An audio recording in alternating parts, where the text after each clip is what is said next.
Yes, people. Welcome to LFC Red Forever channel. I'm on my own today. I'm on my own. So we're gonna be talking about obviously tactics, the game against Newcastle, how we won that game, and I still can't believe how like with 10 men what we did. I'm still in shock, people. Please put the comments through as you are already doing, and let's enjoy this together. I've got new stuff that's on the channel, like in regards to tactics. Well, they copied me. Now they found something that's similar to what I do. Yeah, so as you can see on the banner, it says Liverpool are targeting Ryan Gravenberch from Bayern Munich for 20 million.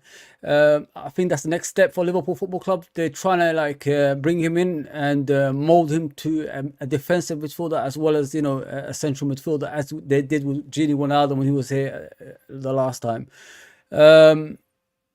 That's the cheap route, innit? It's a cheap route. That's Liverpool Football Club. We don't do anything else but the cheap route, if you know what I mean. So let's discuss the review of the game, and we move on from there. Please like, share, and subscribe, and all that good stuff as well.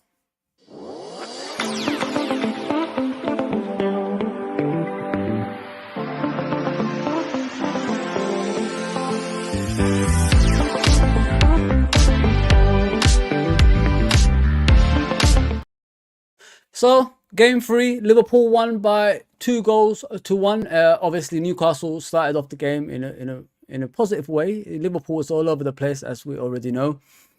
We started off pretty bad, and we improved gradually as the game went on. But unfortunately, we had obviously a sending off as well, so it wasn't looking good after that. I don't know what's going on with us. I really don't know what's going on with Liverpool Football Club. We're starting pretty bad in games, and it's just a continuation of the previous games, if you know what I mean. And I don't know if it's tactically or mentally with the players, the reason they're doing things like that. Because, the manager only can deliver a message before the game and during half time. And if the players don't take it on board and they don't really produce it in the football pitch, then there's a big problem. Like I said, it's just more than one game now, and it's continuation of the same stuff, if you know what I mean. And it's getting to the point, it's beyond ridiculous. So let me go to the tactics board, which I've got a new one for you this time, people. I hope you're going to be enjoying it. And then we could talk about Darwin Nunez later on, and the way he came on and changed the game into Liverpool's hands. I was impressed with Darwin Nunez. I'm not that type of fan that actually has a go at him, because I understand where he's come from, the language barrier. People don't understand football. It's your problem. It's not my problem. If you know what I mean. I'll tell you guys on a continuous basis, a language barrier does cause a lot of problems for some people. Like if you go to a different country and you don't speak the language and they don't speak your language, how are you going to communicate? Hand signals, aren't you? So you think about it that way. You're telling a guy to run one way, he probably run the opposite direction. So that if that doesn't communicate on the pitch, it's going to be difficult for a lot of players, if you know what I mean. So as you can see, and this is the formation we played.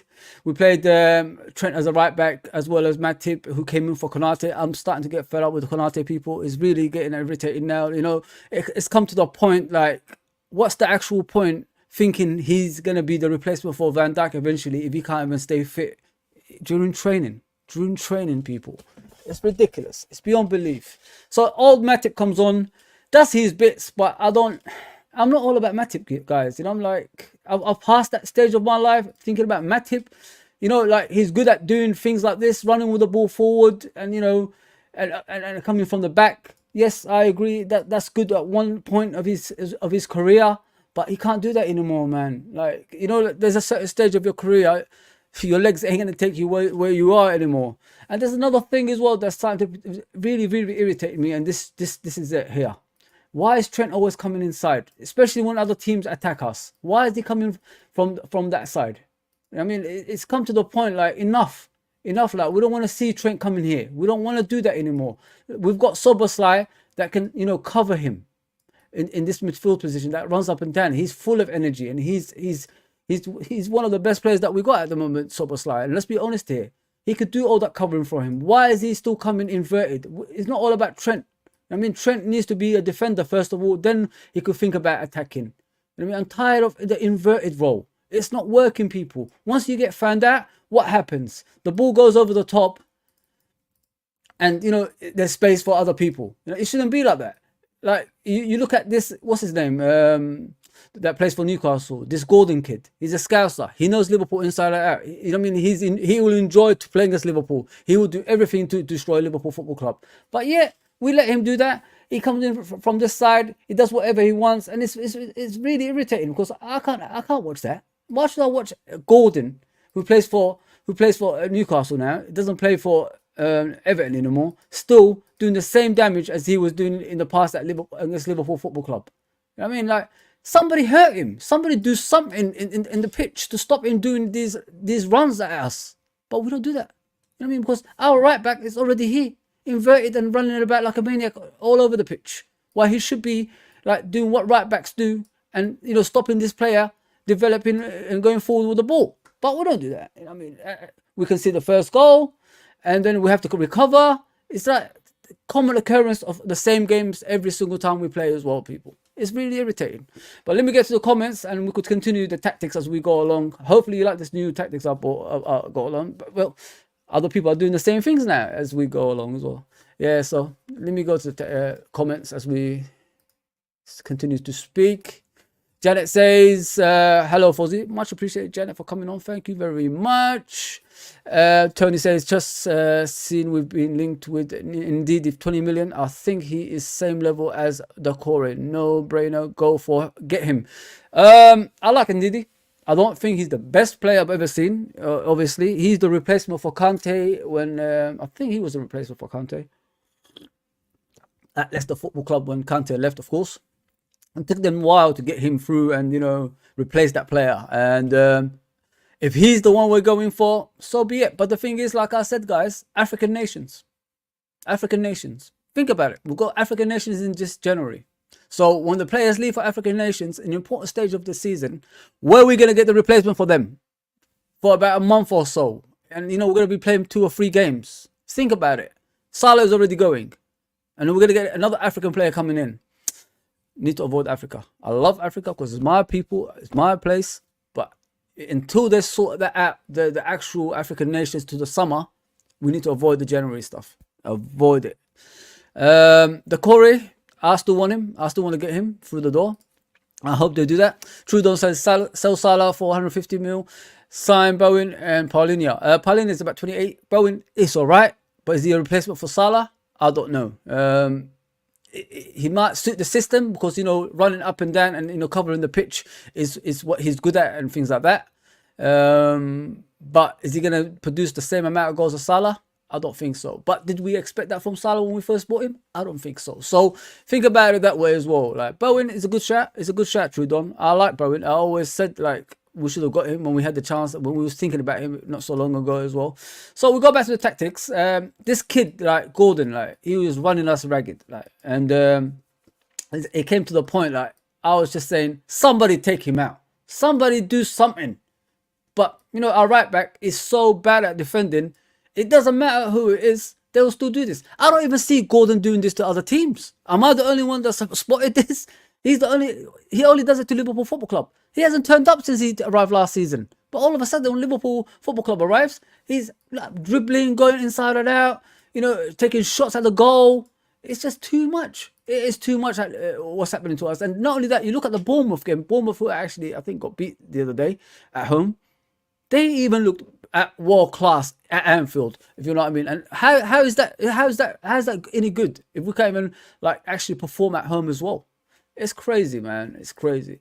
But let me bring in both teams, and then we could discuss how the game went as well. So Newcastle more or less played the same formation as we do, but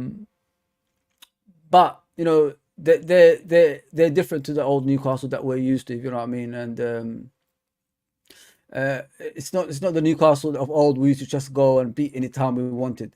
Those days are long gone. They are better now. They're more organized. The manager knows what he's doing. If you know what I mean, it's not like he's clueless in the football pitch. I think Eddie Howe is a good manager. I think he is, but it's the levels, isn't it? It's levels to this game. Is he gonna be challenging for titles, or is he just a stopgap until the new manager comes in who's going to be challenging for titles, as we've seen in Man City in the past as well? So that's what I'm trying to say. So if you look at the midfield, this is how it was. Joe Linton, Tonali, and Ramirez, obviously in the free, challenging our free, which is Soboslai. What a player Soboslai is, people. By the way, you know what I mean? Like, pat on the back, whoever thought of Soboslai. I don't think we buy those type of players. The Bono kind of players. I don't think Liverpool normally buy those kind of ones. But that number 8 is looking bella, bella, bella, bella. I'm telling you, people, it's looking beautiful. So if you see him, and the way Tonali didn't even exist, it didn't even exist. McAllister is slowly, gradually coming into his own. Let's just be honest here. He's not like setting the world alight. McAllister will be the McAllister that's at Brighton eventually. You know, keeping the ball better. You know, making it easy, making it simple, setting up goals for the strikers as well as defending for the team as well. But so far, what he's doing is, you know, let me bring in the actual, you know, the drawings on the pitch. What he's doing now is, you know, just going forward. Sorry about that. I don't know what's going on, mate. It's a new thing, isn't it? It's a new thing. So he's going this and he's doing that so far, covering for the other players, if you know what I mean. And I like that because it reminds me of Ronaldo when he was first there. And if we have something similar to that with more quality, how can we complain? That's his role at the moment, and I'm impressed. I'm impressed with him because, you know, like, sometimes hard work is unnoticed because, you know, you only notice the quality of a player. It shouldn't be always about a quality of a player, but that's what McAllister is doing right now. He's not creating enough, but he's defending for the team, and he's in a new team as well as that as well. So once he gets settled in, and the team trusts him, the manager trusts him, I think he's going to become like the player that we want him to be eventually. Yeah. So this is how he played the majority of the game. Soboslai.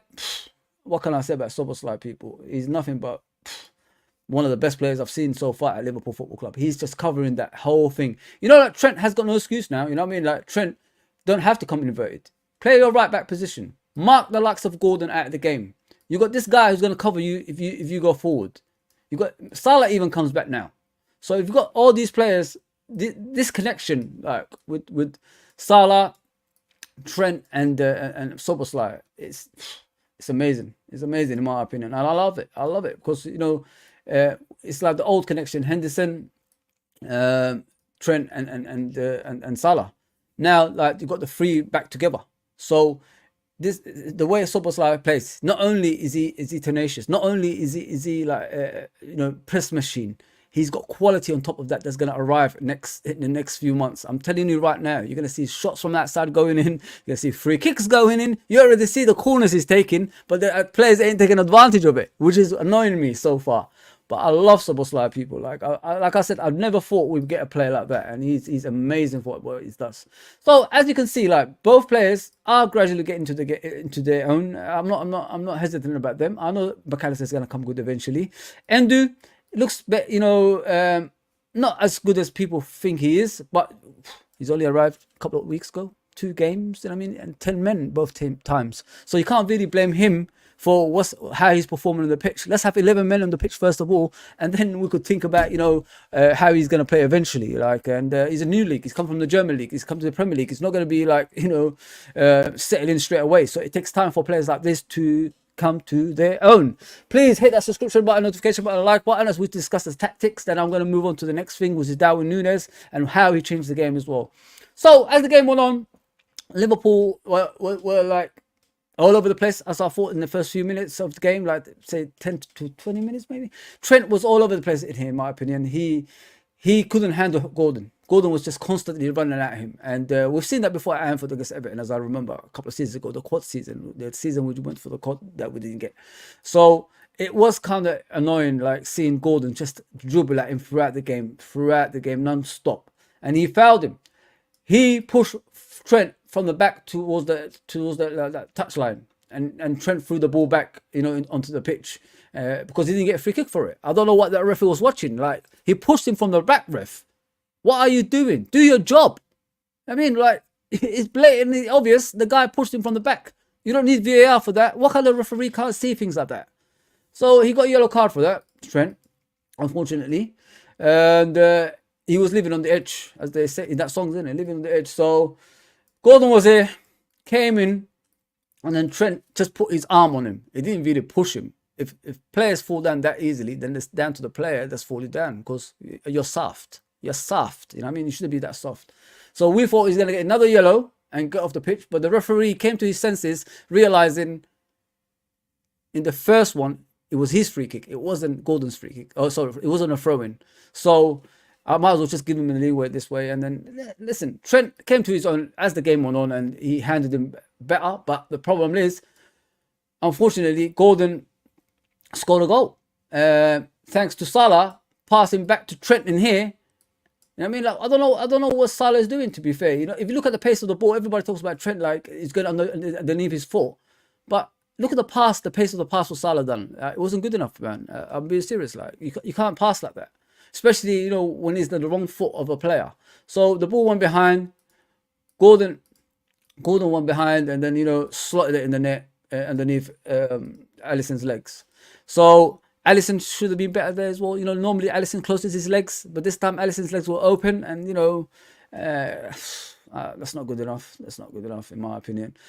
So, listen, they want a goal up. Have we got our act together? Nope. As the game went on, unfortunately, Mr. Van Dijk decided to do some ridiculous thing that, unlike him, he's not that type of player. We know that. Like, normally, if someone's getting past our defense, Van Dijk is the first one there to, you know, protect the defense, protect everyone as well. So he didn't really protect himself in any glory the way he performed in that defensive side of things, if you know what I mean, people. Sorry, I don't know what's going on here. I'm trying to do Sky Sports, but it's not working. But it's cool. It's cool. So what happened was Ishak was through and goal here from here. Matip was somewhere there. I don't know what he's doing there, but somewhere further. So Van Dijk tried to cover him. The ball came through Gordon. Like Gordon slotted it here to Ishak. Van Dijk came out of nowhere, took Ishak out from his legs and got to the ball. And then, you know, the ball went that way, as Van Dijk said. But it's nothing to do with that. The first thing Van Dijk done is took his leg out, then he went for the ball. I was hesitant myself, thinking to myself, Van Dijk, like, you've done a great challenge. Then you look back, he took the leg out first, then he got to the ball after. You can't do that, people. Like, think about it. And it's within the right of the referee to send him off for that as well. So it's annoying. It's annoying, but you got to get on with it at the end of the day. So Van Dijk, unfortunately, got the red card. So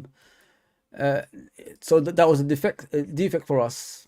Got the red card. He had to go off. It was 10 men throughout the game. Gomez came on. I gotta be real. You know, like, I'm not the biggest fan of Gomez anymore. I normally protect him. I said like, you might as well just play right back. You know what I mean? And we took Diaz off, by the way, people. Diaz was off. So we put Gomez on, and then we put Gakpo on the left, Salah up the middle, Szoboszlai on the right, Endu staying here with McAllister coming inverted. So this is how we played throughout the first half. And I thought Gomez was fantastic. I thought Matip was fantastic as well. Because they managed to control the game while we were with 10 men. If you could do that with 10 men, can you imagine with 11 men in the future as well? So if this doesn't convince you in the coming, you know, weeks and the coming months that we could do damage even with 11 men, I don't know what will. I don't know what will. So it was fantastic. I thought we controlled the game better. The ball was with us more than it was with them. And I think they were confused. They tried to, like, I don't know how Joe Linton didn't get one yellow card. Still to this day, I don't know. I mean, he's been fouling all of our players, trying to get them injured throughout the game, but nobody questioned it. You know what I mean? And how is that right? How can a player continuously foul players and not even get a yellow card for it? I don't get it. I just don't get it, man. I don't really get it. But the way we control the game, like we tucked in, we went deeper, I liked. And we made sure we kept our shape throughout the game. So each time Newcastle come forward with the ball, we plugged all those holes. Gomez just stuck on Isak, and Isak had to be substituted, and Thingy came on afterwards, Wilson. But this is how we was. This is how we was throughout the game. We made sure everything was in front of us, so it doesn't go behind us. If it goes behind us, there's going to be a goal, and Alisson might have to make a save or something like that, if you know what I mean. Almiron had a few chances, as we already know. He had a chance over here, took a shot at Alisson. Alisson made an outstanding save, and took it out for a corner. I mean, so everything was, listen, at the end of the day, that's the most important thing is with with 10 men, we've controlled this game. Even with 11 men against 11 against City, City wasn't doing as much damage as Liverpool did with 10 men. Think about it that way. They went away at City, they got beat, but I thought we gave them more of a game with 10 men. If you know what I mean. So yeah, put the comments through, people. Think, like, give me like what you think about the actual like, the formation we put up in the game and the way we performed as well. A lot of people are giving hard time on Endu, but you can't keep blaming the kid if he's just come on the scene and he's learning a new formation, new players, and he's speaking a different language now. Although he can understand English, it doesn't mean a lot. If you just come to a new team, like, you know what I mean, you need to, there's different accents as well, and you need to get a grasp of that, if you know what I mean. GG says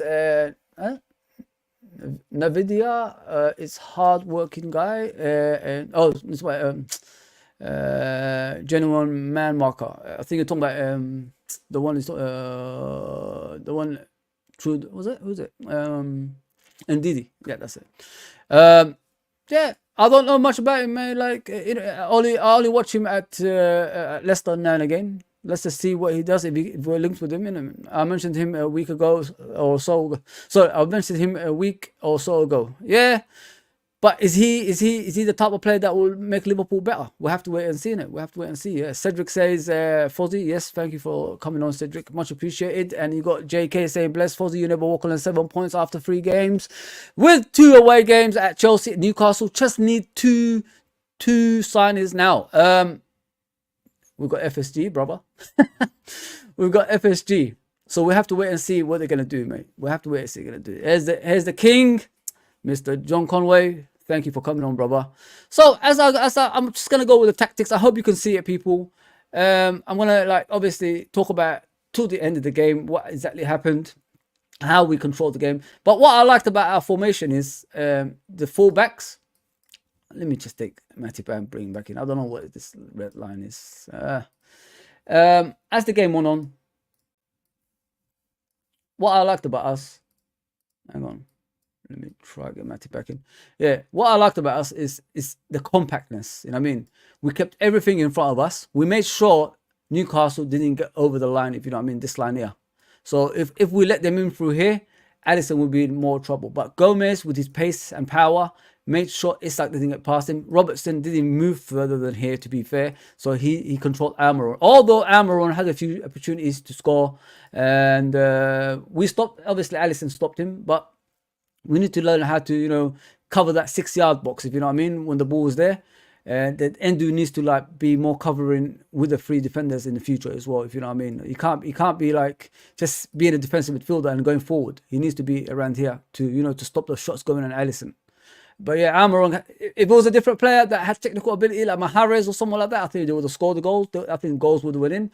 But luckily it was Almiron. I'm not discrediting his ability, but he's not a volley king. You never seen him like score things like that on a regular basis. You know what I mean? So luckily it was him that was taking the shots, and Alisson made some remarkable saves. Let's be honest there. Alisson is the best goalkeeper in the world, in my opinion, by far. So I've got to be realistic here. But listen, McAllister done his job, as well as, you know, kept possession.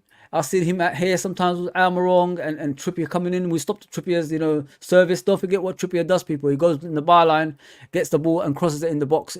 Dangerous crosses in the box as well. But we stopped him. McAllister actually helped Robertson. They double up on him here as well as Almiron. Gakpo came back deep as well at times. Although this guy kept on fouling him on a continuous basis, not even getting a yellow card. I don't know. Maybe the yellow card was suspended for Newcastle. I don't know. Something fishy was going on over there. But this guy, you saw Klopp at the end of the game, run towards him, hugged him, it was smiling at him. He just covered the whole pitch. Anyway, just closing people down. He's full of energy, man. He's not just quality, he's full of energy, man. And I loved it. I really, really loved it. As Kevin Keegan said, I loved it. I loved it when we beat them. So yeah, if we could beat you know, other teams with 10 men, come on, man, we could do it with 11 men with ease in the future as well. Please hit that subscription button, notification button, like button, all that good stuff. So second half started. Let's do the second half, innit? Let's do it the right way as well, and then we can discuss, like, as we go along how it went. Second half started. Liverpool, same formation. Salah obviously at the front. Let's switch everyone around. Sorry, people. You know, this is new to me, this new thing. I mean, I normally have my own one. I'll create it myself. This one is new to me. So bear with me. Bear with me. So second half started. Do you guys think with Trent, like, we need another right back? Or is it just me? Like, the kid can't defend. Like, no matter what we you know, we had excuses for him because of, what's his name? Henderson not being there anymore. But now, like, he's got Soboslai that's full of energy next to him. Why is he like playing as he should? I don't understand. Like, why is he still struggling? It's a weird one. It's beyond belief, in my opinion.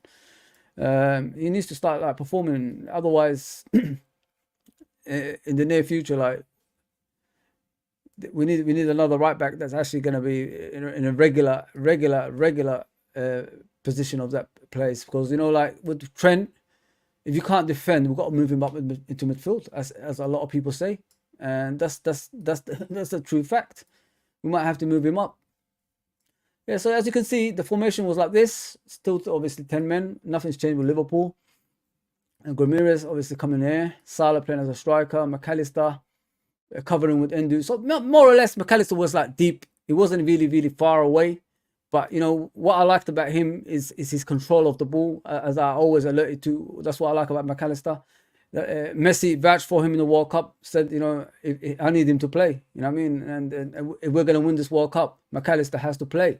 So he didn't stay too far. He was here. He was there. Didn't go far further from, obviously, this line here. So he stayed in that position majority of the game. But when we attacked, he moved forward a bit and controlled the game from there as well. But listen, 10 men, we still did our bit. And that's the most impressive thing, in my opinion. And Salah obviously moved to this side. Soboslai moved further away. Elliot came on, and he was man. People, you know, like you need to start speaking about Elliot now, man. I think the penny's dropped with Elliot. Each time I'm looking at him now, he's getting better. Each time he comes on, and I'm vouching for him. Like he should be doing more stuff on the pitch. So Elliot came on. Control the. I've seen him do like a couple of passes as well from there, which was impressive enough as it is. And this guy came on, Mr. Darwin Nunez. What did Darwin Nunez do good, people? He made sure he was between the two defenders to confuse them, if you know what I mean.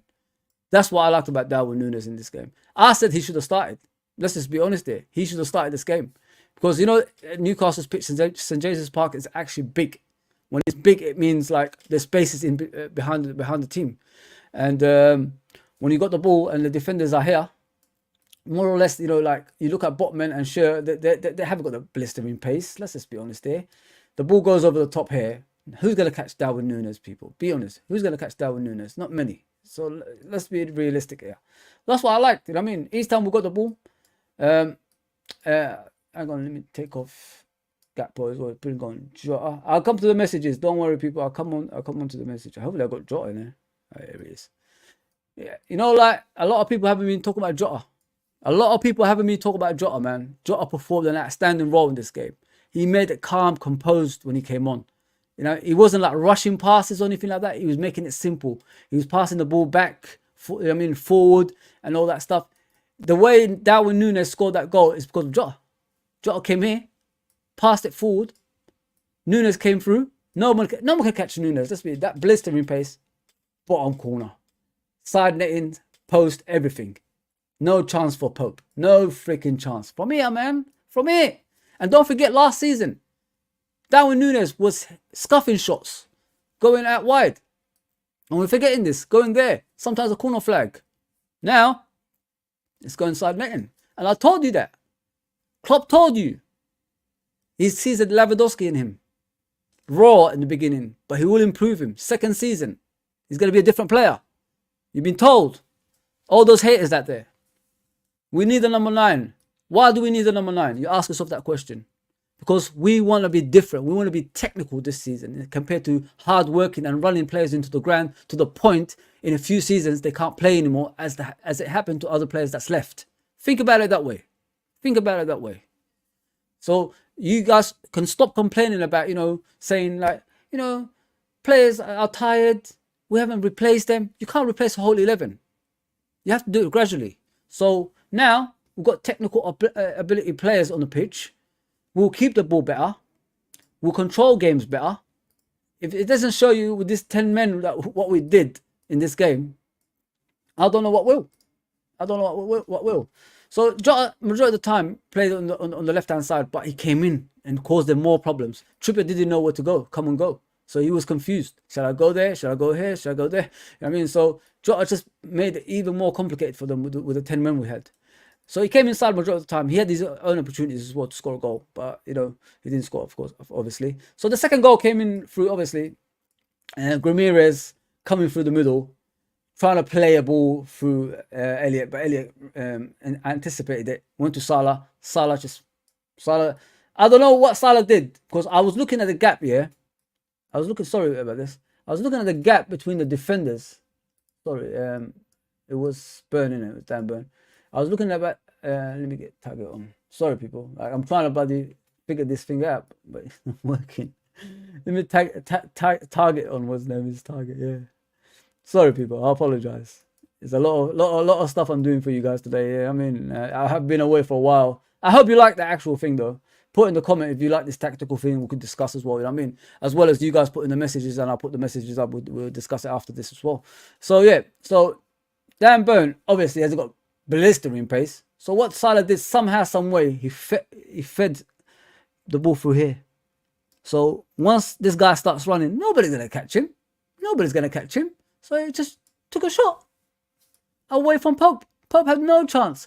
You know what I like about the goals, guys? Like you got to think about how he scored those goals. Is the angle and the distance. It's far away. Those chances normally don't go in the net. And this boy, it looks like he's been practicing in the summer, and somehow, some way, he knows what he's doing. So yeah, he scored from there, and that was the second goal that won us the game. But as I said many times, guys, don't underestimate how these guys performed. You know, when they came on as subs, these guys, they've done an outstanding job, and obviously Matip came off. Let me see Liverpool's and this kid came on. I don't think we're gonna get another centre back, people. Let me just put it out there. I don't think there's another centre back coming. I think that is it for Liverpool Football Club. I don't think we're gonna go. I think they're gonna Kwanzaa and what's his name, Gomez are going to be the ones that are going to be covering the centre back position. So don't expect too much from the centre backs. I think they're putting a lot of hope on this kid, and he's going to be, you know, the next big thing apparently. So him and Gomez were together at the end of the game and just defended for their lives. And these guys didn't cause any problems. Wilson came on, didn't do much for Newcastle. Like, he's their main striker majority of the time, isn't he, Wilson? And he didn't do much when he came on. I don't even know about him. Yeah, but yeah, he came on and he didn't do much. But we contained them. The most important thing in this game, in my opinion, is we kept them at arm's length. We didn't really like gun ho and you know, attack them on a continuous basis. We kept our shape. We know we have 10 men. We know Trent's got a yellow card. He could get sent off. But we kept our shape throughout the game. And that's how we won it. I hope you like this, people. This is what I brought you today. I'll go to the comments in a second. So yeah, you can't underestimate what Liverpool have done, man. Let's be honest there. They've done a remarkable job. And man of the match, obviously, is always going to be Darwin Nunez. I think the pennies dropped with him. Finally, he realised he needs to start performing. And no more excuses, you know what I mean? You had the excuses season. Now it's time for you to do your job. You know what I mean? So start doing the business, in my opinion. So yeah, this was the formation that we ended up with, and I will never forget what this guy has done in that game. He just closed down throughout the game, closing down non-stop. I don't know where he got that energy from.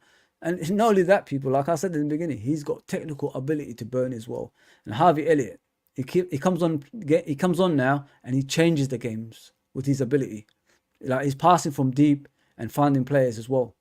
You know what I mean? So yeah, I like that. I really like that. Tony says Leverkusen say not available, but money might talk. Okay. I don't know about these players you guys are saying. I don't really concentrate outside what we need. It's just speculation. Majority of the players we're going for the time being, isn't it? But people, please hit that subscription button, notification button, and like button. The Asian Cup is also in January. Endu will leave. This is what I'm saying. And then we're going to get another guy on top of that.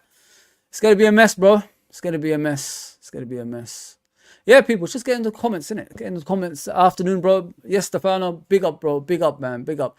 Yeah, sorry if I didn't come on the comments on a regular basis. I just need to do the, obviously, tactical for you guys. Just to see, like, new thing that's coming on the channel. And we're going to be discussing it on a regular basis as well. And what we need to improve on, you know what I mean, in the future as well. Obviously, I have my own tactical board, but this one looks better. It looks much better, in my opinion. Let me see the other guys. I'll come to your messages, don't worry. Big up, guys. Yes, Wild Dead Wolf. Big up, man. Big up, big up, big up. Southside Anfield. Alaikum, my beloved brother. MashaAllah, you're doing beautiful things. No, listen, bro. It's all to do with everyone, innit? We all got to pull together. At the end of the day, we're Liverpool fans, so let's pull together. Let's go. Let's do this. Let's get as far as we can with the channel as well, brother. You know what I mean? That's what it's all about. On target work you're doing. LFC for life. Joey G, Harvey, Super Slide, Darwin did bits. Yeah, 100%, brother. Southside. Yes, Southside. Yeah, so we got to think about the formation that we need to go into the next game. As I said, Trent needs help, people. He just can't defend. Just can't defend, man. Klopp outsmarted Eddie by playing narrow, 4-3-2-1, then changed to 4-2-3-1. Later, close up midfield. Yeah, it was like, it was very, very congested, if you know what I mean. Wild Dead Wolf. Like, if you look at here, it was like this. Like, everybody was deep. This guy was impressive. I thought when he came on, like, he was running up and down that wing. He wasn't like staying in one position. So what he did I was kind of shocked, because, you know, when you look at Jota, he loses the ball a lot, if you know what I mean. The ball bounces off him, like Firmino kind of thing. But for some reason, like, he just came on composed, chilled, done his bits, and he walked off the pitch. Like, you know, smooth criminal. Smooth criminal, man. It's crazy. Yeah, so yeah, we did more or less that. But listen, you gotta give the manager, the team, everyone, you know, the pat on the shoulder, because normal circumstances, when you're with 10 men, you give up in the game. But they said they spoke in half time, and they changed a lot of things in the game as well, and to their advantage. You know what I mean? If you're down 1-0 with 10 men and come back beating the team 2-1, if that's not impressive, if that's not telling you, a team that's in the Champions League, by the way, people, in the chat, who's competing in the Champions League, a team that spend a lot of money, if that's not telling you how far we've come with this new midfield that's been changed, reconstructed, I don't know what will, man. It's just, they just need that bits, man. They need, you know, they need help. Why can't the manager, why can't the owners see this, man? They need help, man. They need help. Gigi says, if Man City is linked with a player, then you must know they'll get him. But when we are linked to a player, they just multiply to no vein. Yeah, that's true. Whole recruitment team should be sacked. We haven't got no recruitment team, bro. I don't know what recruitment team you guys have been seeing. I mean, because we've got 3 players in, but where's the rest? I mean, like, these players need help. That shouldn't be it. Yeah, so that's the tactical bit I've obviously talked about, and we're gonna move on to the next thing, which is like Darwin Nunez. Let's single him out. Let's speak about Darwin, innit? Let's speak about Darwin on his own, man. He deserves it. He deserves it. The way he came on, changed the entire game to his advantage. Boy needs help, man. Boy needs help.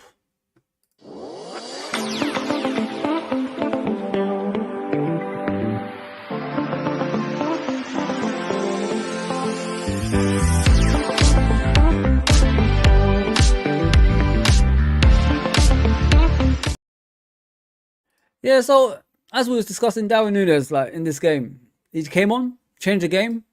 You're asking yourself, why are we speaking about him? Because we have to, because he deserves it, and it's time for him to start games. What is he doing on the bench? We don't need him on the bench anymore. It's time for him, like, to perform on a regular basis. Last season, like I said, he would have shanked those chances across the goal, probably corner flag, probably going for a goal kick. This season, in pre-season, we saw him finishing these chances off on a regular basis. Came on the other day, scored the 2 goals. So now, this is where the management and the coaching staff have to do the psychology thing. Make him believe that he's the best striker that we have. Make sure he scores a lot of goals. His target should be 25 goals this season, in my opinion. So if he gets 25 goals, then he's reached his target. You know what I mean? But I got a feeling he's going to get over 20 goals this season, 100%. That number 9 shirt gives you powers, you know what I mean? It gives you powers that Ian Rush used to have, and, you know, Fernando Torres and all these players in the past as well. So now he's got that shirt, he's got the responsibility to score goals. 27, like, he was playing out wide, didn't do much, you know what I mean? He scored 14 goals from there, you know, in and out of the striking position as well. But now, I think it's time for him to do his bits as a striker, and we rely on him more. I mean, like what Klopp did at Dortmund was he brought a lot of technical abilities around Lewandowski, and sorry, I don't say his name right.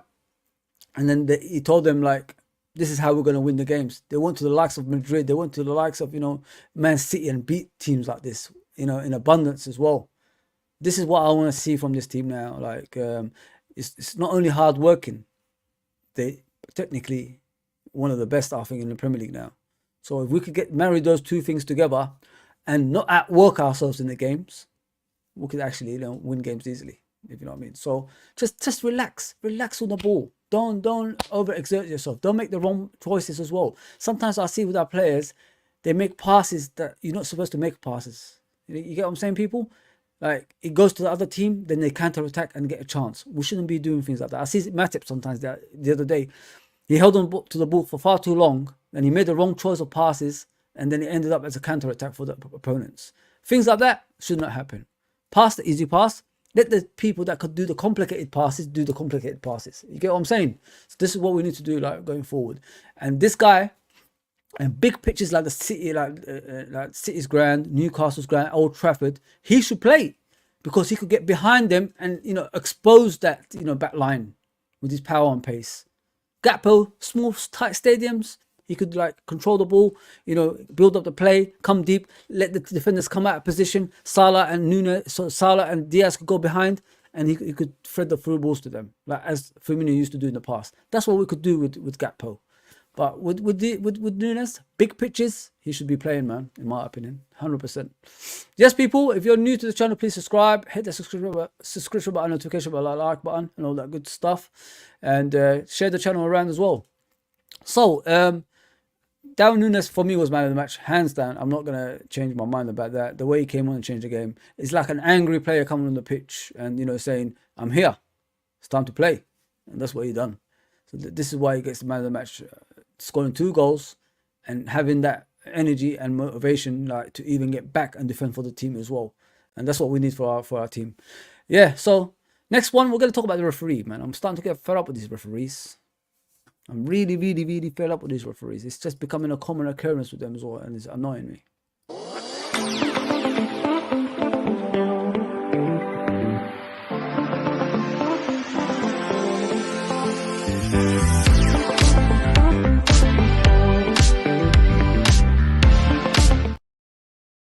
So with the referees, the issues I'm having is these new rules they're making. Like, football's becoming like non-contact sport. Why is it becoming non-contact sport? Like, and then you expect us to watch a game like that? It doesn't make any sense. Football is a contact sport. It's a man's game. That's what it's always been.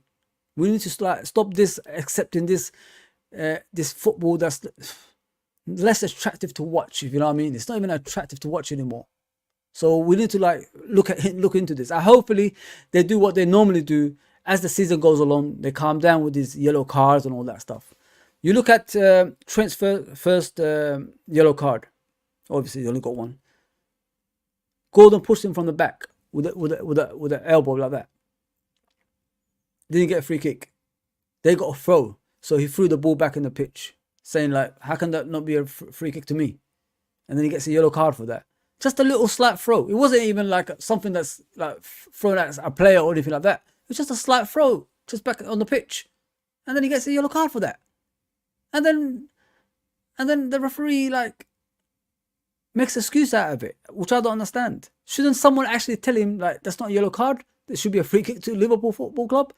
Because now the player has to play throughout the game without like touching anyone, and it shouldn't be like that. And it's not even his fault, if you know what I mean. So it's crazy, man. These new rules are crazy. Like if a player throws the ball back, it's a yellow card. Ah, man, it shows the people that's doing these games.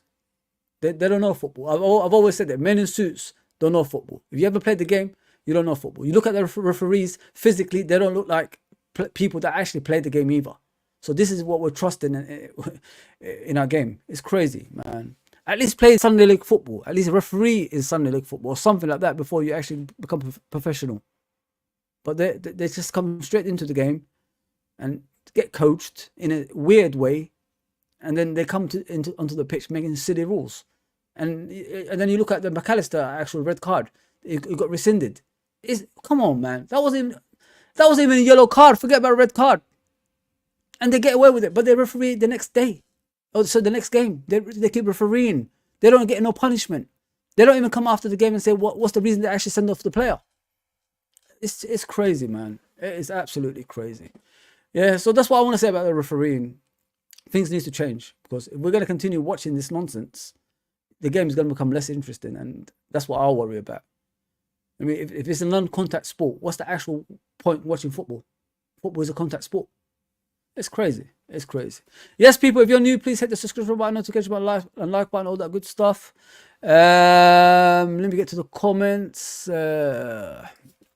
Anton says Darwin is a confidence player. The management need to believe in him for him to flourish. 100%, Anton. We even had the actual stream, me and you, talking about him and what he needs to work on, which is the basics of the game. And I'd rather coach that than, the hard stuff, which is the finishing, the skills and all that stuff. Those are difficult for a player to learn. But if it's the basics, like passing the ball, laying off the ball, running off the ball, that's easy for a player to understand eventually. But you saw him in this Newcastle, bro. He was outstanding. He was absolutely outstanding the way he played. Yeah, so we'll go on next thing, which is the transfer. I'm meant to be an hour, but I'll stay above. No problem. We'll go on the transfer. There's a lot of speculations about a few players. So let's talk about this.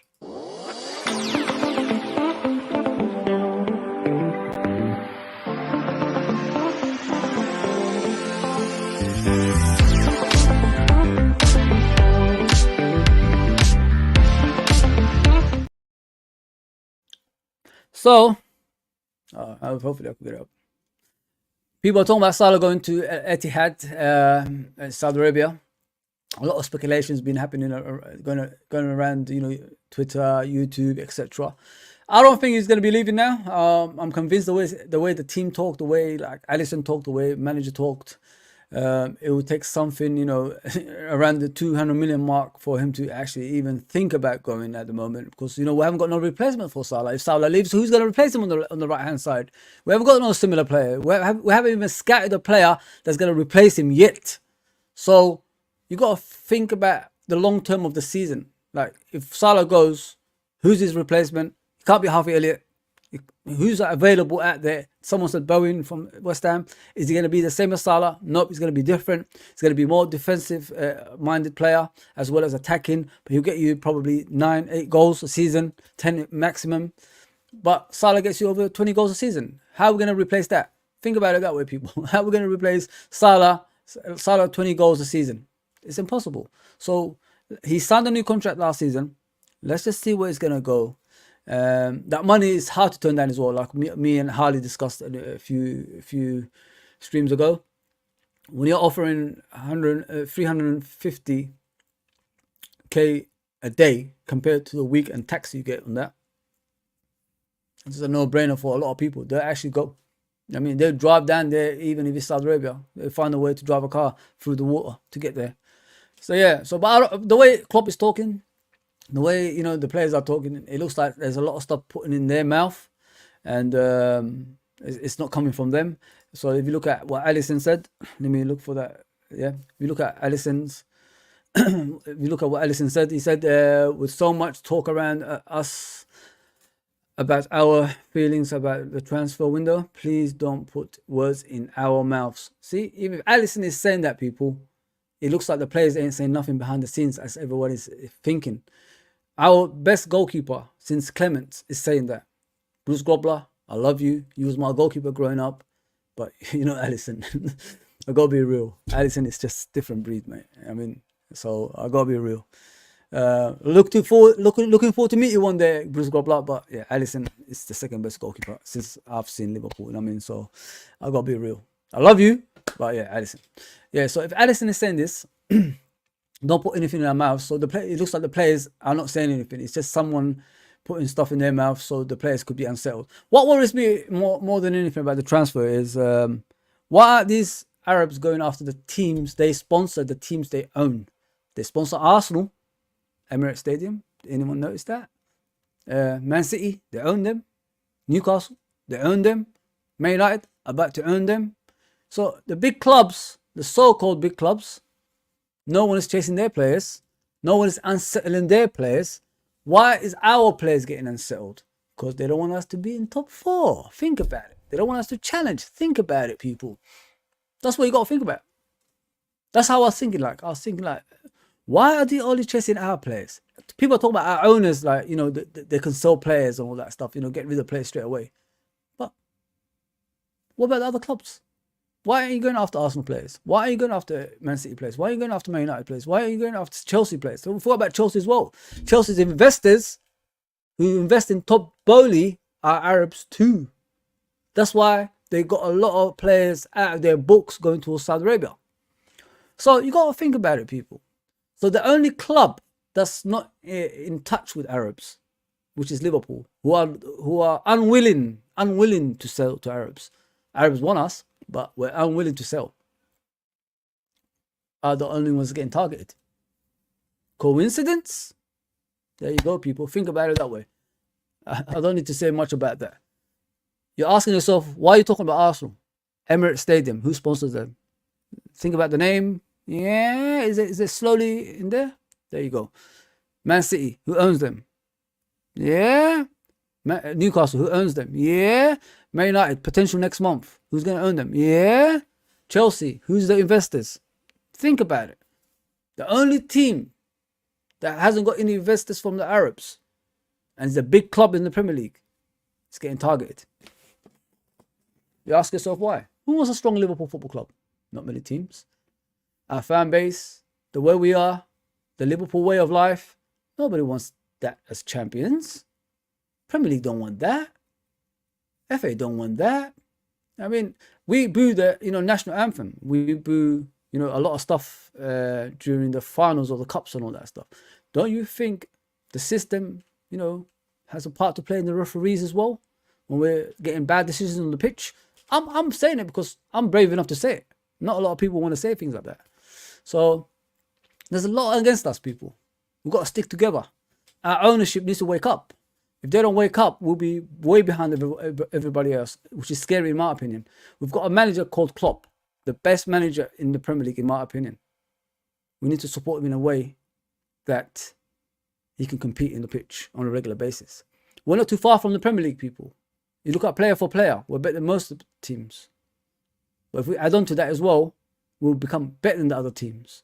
Then it's going to be the two teams that always last at the end, that go over 90 points, which is us and City. I think City are weaker than before. Losing the likes of Gundogan, Mahrez, game changers. A lot of goals, important goals they score for them as well. So if they're losing them, we should capitalise, not only getting McAllister, Endu and Soboslai, getting more players on top of that as well, that's going to do more damage coming off the bench, playing in the first team, etc. I want to win the Premier League. I don't want to be second best. I don't want to finish top 4. I want to win the Premier League. Alex Ferguson misses one season. Next season comes back challenging. That's how I want us to be. Bob Paisley, same thing. Misses one season, comes back challenging the next season. Arsene Wenger in his prime, same thing. Kenny Dalglish in his prime, same thing. That's what you do. If you lower your expectations, your ownership lowers their expectations. They love things like that, especially our ownerships. They want us to be poor. They didn't expect us to win Premier Leagues, Champions Leagues and all that stuff. We overachieved. Hence why they're struggling to get finance through to compete with the big boys, which they're never going to do. You know what I mean? They're never going to compete. Let's be honest there. But you've got to be smart with your transfer. Buy the £30 million here and there to fit the system. You know what I mean? You're always going to beat a world-class team. If you look at PSG, when they had all that world-class players, who did they lose against? Teams that's got hard-working players that want to win. That's who they lost against. And then what's happened to PSG now? They've gone down. Nobody wants to join them. They're not as big as they were at that time when they had Neymar's, Cavani's, Mbappe's, etc. Ibrahimovic, all these guys. So, I mean, it's all about fitting the system, getting the right players. You're not playing as machines, people. You're playing as human beings. So if you're playing as human beings, there's a way to, to outride the world-class team. Look what we've done to Barcelona. 3-0 down. Beat them 4-0. We didn't have world-class players at the time. At the time, we was just coming up. We was nobodies. But we managed to beat the likes of Messi, Suarez, and Coutinho's. There you go. So, got to think about it, people. It's all about hard work, man. Hard work and grit. But I love the way our goalkeeper came out defending our club as well. You know what I mean? Some people say like foreign players don't care about football clubs. There you go. That's a foreign player. He's a Brazilian international. Far away. Comes out and says that. He should be saying right now, like those other arrogant people that only chase the money. I want to leave Liverpool for better glory. I can't compete in Europa League. My quality should not be in the Europa League. But no. He knows what we're all about. He knows the Liverpool way. And you never hear anything bad from coming out of his mouth. That shows, man. And he's the best goalkeeper in the world, in my opinion. Yeah, so we'll move on with the transfers. Apparently, Etihad is chasing Joe Gomez. Joe Gomez ain't going nowhere, people, because we ain't got no centre-backs to cover him. I think the centre-backs is just going to stay. Nat Phillips ain't going anywhere, it looks like now. And then you got Kwanzaa, the little young boy who's coming through, who had an impressive loan spell at Bristol, from what I've heard as well. So we've got him. And we've got Gomez in position. Obviously, I got the Amber on it, thinking like he might be going. But after the performances, like the performance against Newcastle, and if he keeps going, I don't think we should sell him. I mean, just if he's going to cover right back and centre back, which we need a utility player like that, Gomez is your guy, man. Just stay injury free. That's what I say. So there you go. It says it obviously in the Anfield talk. Al Ittihad have short list of defenders, and Liverpool Joe Gomez very high on that list. Liverpool insists they've no intentions to sell important players in the final days. That's as I said. You got them everywhere. Look, Anfield agenda, the same thing. Even Fabrizio Romano saying the same thing. He's been shortlisted. A lot of reports are coming out, but I don't think he's gonna be going anywhere. So we move on to this guy. This is the guy everybody's talking about, Gravenberch. Why do Liverpool need him? Because we need a player like this, a player that's gonna be playing all around the midfield, and probably converted into a defensive midfielder eventually as well. So this is what I'm trying to alert to with Gravenberch. Listen. He's going to do good if he comes to Liverpool. Just mark my words on that one. Please. Yeah. Don't underestimate anything. While Dead Wolf says Trent Alexander-Arnold just wasn't even on the pitch. That's what I don't understand. I don't get it, mate. I don't get it. Like, I'm confused. I'm confused.com with the referees these days, mate. He got taken out, but yeah, he gets the punishment. Yeah, Liverpool Football Club, eh?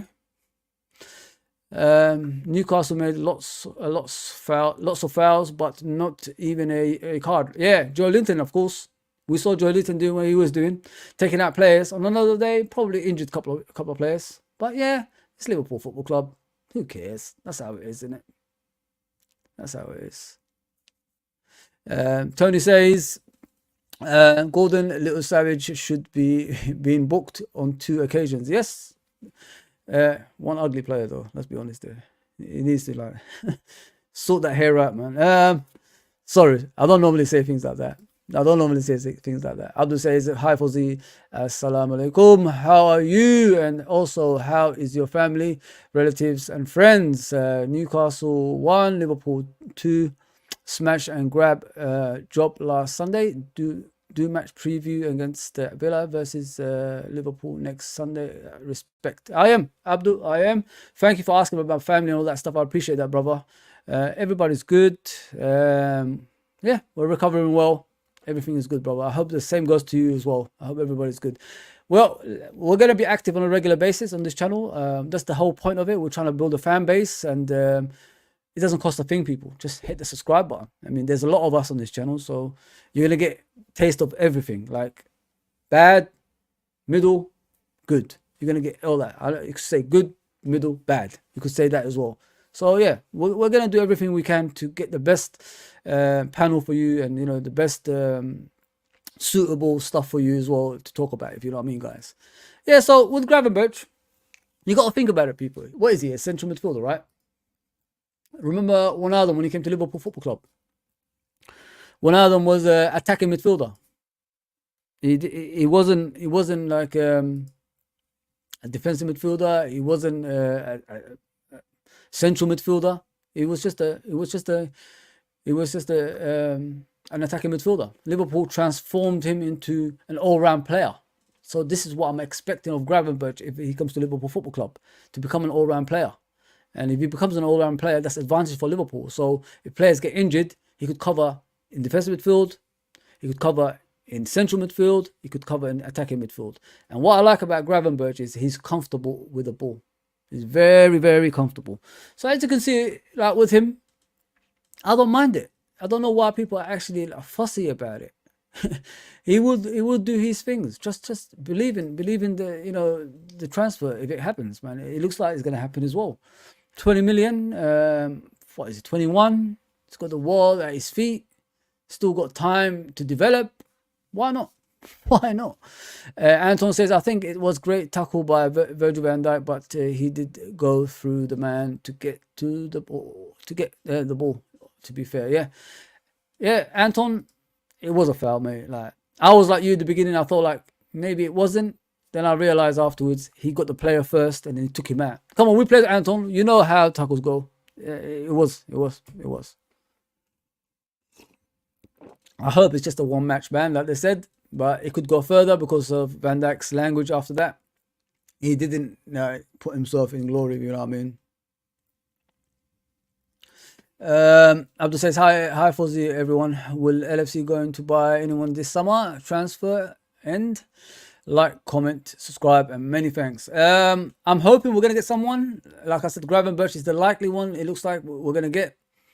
But I'm hoping there's another player coming on top of that as well, another centre-back. But like I said, if Phillips is still there, Gomez is still there, and Kwanzaa is still there, it's going to be difficult to get another centre-back in. So hopefully we'll get another 2 midfielders in that could cover that positions, if you know what I mean. Because, you know, with Endu, what people don't know about Endu is he could play right back, he could play centre back as well. So he can cover right back and centre back. He's more like a Milner role rather than Fabinho role. So he could play the Milner role now, and he's only 30. So the new Milner is in the house, but we're looking for the Fabinho and someone probably close to Henderson, someone like that. You know what I mean? So yeah. So let's look at the reporters what they're saying. There you go. Florin Plattenberg of Sky Germany has reported that Liverpool could make a move for Ryan Gravenberch in the coming days. Sorry. See, there's a lot of people talking about the same thing. More or less, it's the same actual transfer thing. So you look at here, Joe Gomez shortlisted by side the club. Liverpool could push for Ryan Gravenberch before Friday. Gerard Bowen eyed as Mo Salah replacement. I don't know if Gerard Bowen is going to be the replacement for Salah. I can't imagine Gerard Bowen scoring over 20 goals, 30 goals in a season. I'm sorry. We need a suitable replacement. Dave O.C. Cop says, breaking Liverpool could push for Ryan Gravenberch over the next few days, according to reliable reports. More here. There you go, another one. Obviously, we already discussed this guy. It's happening everywhere. This is in Germany. Same thing.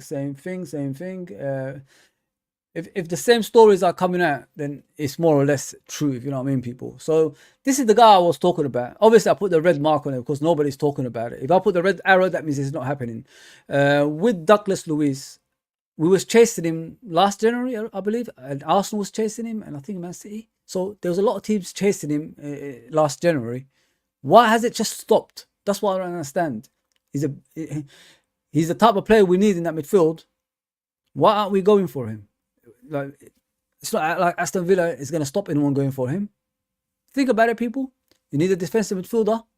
Douglas Luiz is your guy. Why has the interest in Douglas Luiz all of a sudden stopped? That's what I like to know. Because not so long ago, he had the pick of the crop. He's 25 years old, Brazilian, technical ability to burn, as all Brazilians have. And Liverpool Football Club need a player like this. Why aren't we going to put a 40 million price on him? Like, come on. We tried to buy Lavia for that much. Why not Douglas Luiz? No brainer. No brainer. Douglas Luiz, people. Think about it. Douglas Luiz. Nobody talks about this guy anymore. Douglas Luiz is, and for the general say, Douglas Luiz is a name that has been discussed internally by Liverpool, according to Jacobs. So it shows Liverpool are looking at him, but it's a no-brainer. Douglas Luiz, people. Come on, man. How did the interest of every club stopped all of a sudden? It's not like Aston Villa has just had Arab owners. No-brainer. No-brainer, that one, man. It's a crazy one. Anton says, we need a centre-back and midfielder that can play in various positions. Yes, we do. But as I said, Leroy Sané, wild, dead wolf. I dreamt of this player before Man City bought him. That left wing, that left foot, that pace and power. Oof. For Liverpool Football Club, he could have caused damage, mate. He could have caused damage. Like the John Barnes days, you know what I'm saying? John Barnes, anyone who knows him in his prime, man, probably, in my opinion, the best footballer I've seen at Liverpool Football Club. You know, technically, dribbling, everything. Leroy Sané is only 27. I mean, his next birthday is January, and I don't know if Real Madrid, if Bayern Munich still want to keep hold of him. You never know. You never know, man. But good shot, man. Good shot. Maybe Bayern Munich want to get rid of him. Yes, wife. Please go and support my wife in the social medias. She's always on there, active in Twitter, Twitch, Facebook, Instagram. She's the one who takes care of LFC. Soon we're going to be doing it anyway with the group, so go and support her. Don't want Gravenberch even if linked. I think he's more likely, sir. He's more likely coming to Liverpool. The way things are going, that's how I see it. Thought United were the most disliked club in England. Nah, it's Liverpool. People really don't like LFC. I already explained. If you haven't seen this stream from the beginning, go and check it out. I explained from top to bottom why we're not liked. The system don't like us. Premier League don't like us. FA don't like us. Other teams don't like us because we're not sponsored by Arabs as well. So if we've got no associations with those four that's in charge of this league right now, what chance have we got, man? You see the decisions on the pitch. The decisions on the pitch is clearly open to your eyes. We get some dodgy stuff on a regular basis and nobody questions it. I mean, there you go. There you go, man. 25 people watching. Please hit that subscription button, notification button, like button, all that good stuff. Dean says a lot of fans slating Endo when he just come and had to fight from 10-man squad. 10-man squad, sorry. Endo will get much better, and he's got a great eye for goals. McAllister is still not 100%, and Dom is Dom. You know what I mean? Like I said, Dean, I don't understand about the Endo thing. You know what I mean? 2 games, 10 men he's playing with. Is he a miracle worker? What is he like? Can someone tell me what you want him to do? He didn't come over here to be Messi. He's here to protect the defenders. That's what he's here for. So if the 11 ain't on the pitch, his job is going to be more complicated. If you play football, you know what I'm talking about. There you go. There you go. Just think about it before you select someone. And it's not right. It's not right. All right, man. I'm going to go to the comments. The people that I haven't seen today. So, yeah. Philip is, of course, regular. At Trudon2, me too. It's probably because we are the most successful. It's nothing to do with successful, Phil. We just don't follow the system. And if you don't follow the system, you get hated on. If you know what I mean? You know what I mean? You know what I mean? You know what I mean? Understand that? Then you know. Hit the likes, help the channel, like, share, and comment, subscribe, and all that good stuff. And my guy, big up Football Century. He says, big up Fozzy, if we get Gravenberch, he will be the BVD of our midfield, in my opinion. Yeah, hopefully. Yeah, I like him. I'm the only one that's vouching for him, brother, if you know what I mean.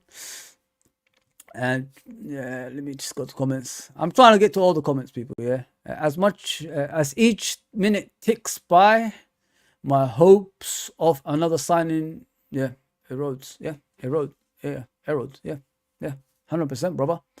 We've got a problem. We've got a problem. United want to swap McTominay for Gravenberch. I don't think that's gonna happen anytime soon. I don't think McTominay is that type of player. But then again, you never know. You never know. You never know. Big up Hamza. Thanks for coming on, brother. Big up, big up, big up. Listen to Hamza. He says, hit the likes, lads. And ladies, of course. Football Century says, Amrabat, Gravenberch. I don't know how to say that name. Hincapi. And we will challenge City this season. I think we'll challenge City no matter what season, brother. It's just us. We have to really be on the ball in regards to getting players through the door. If we could do that to back up the first team that we already have, you're forgetting Thiago's not in this team. Besic is not in this team. There's a lot of players that's behind the scenes that haven't come into this team. So, Fozzy,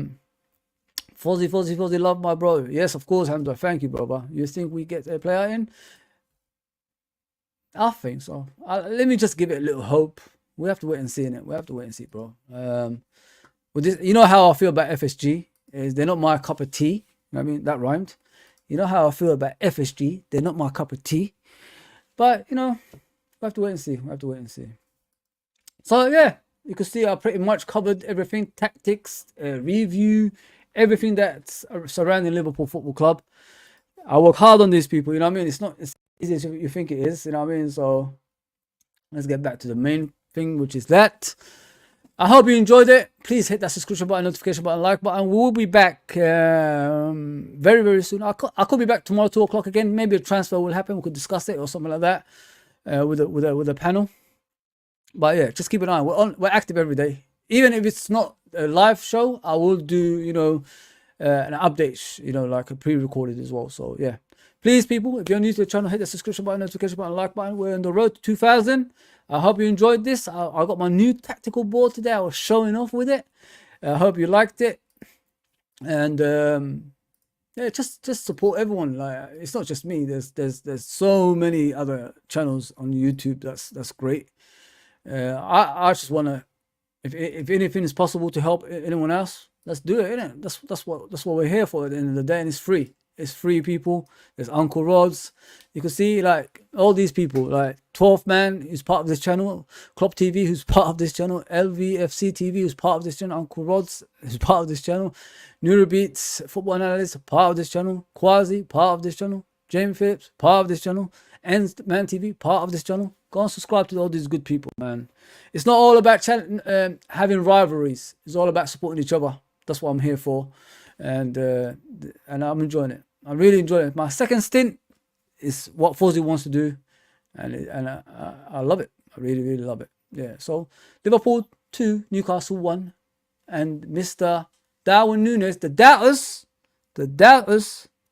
have changed their mind. I think they're no longer hating on Darwin Nunez. I think they're loving Darwin Nunez now. There's a lot of love going around for Darwin Nunez. Darwin's day again, mate. Darwin's day again. It's coming. It's coming. It's coming. I hope I read all your chat as much as I can. Thank you for tuning in. And I've enjoyed this today. I'll see you soon. Take care, everybody. Sorry about the wordings as well. I know I struggle with that. I'm not very good at wordings. If something is difficult, it'll be difficult for me. Let me read the last comment. Cedric says, thanks for the great content. Always, Cedric. I'm here for all of you guys. I mean, you know, like in life, the most important thing is for mental health reasons, like to get away from lots of like the pressure of life, especially how hard life is getting at the moment, is just go on a stream. Just watch someone. Listen to what they're saying. Enjoy it with them. Put your chat through. If they invite you in to talk on the streams, come in and talk. Because it helps you mentally, man. I'm telling you. All that troubles in life, you know, goes away for a while. That's the most important thing, if you know what I mean. Yeah, so that's me done, people. Gravenberch, it looks like the destination is to Liverpool so far, but Man United are interested as well. He's a Liverpool fan, as we already know. We've got a couple of Dutch players that he gets along with, which is obviously Van Dijk and Gakpo. We have to wait and see it. And of course, Seb Vandenberg is going on loan, and we've got him as well. So, yeah, thanks for coming on, people. I'll see you soon. I hope you enjoyed this. Take care, everybody. I need to start watching Rocky again, man. I miss Rocky. Rocky.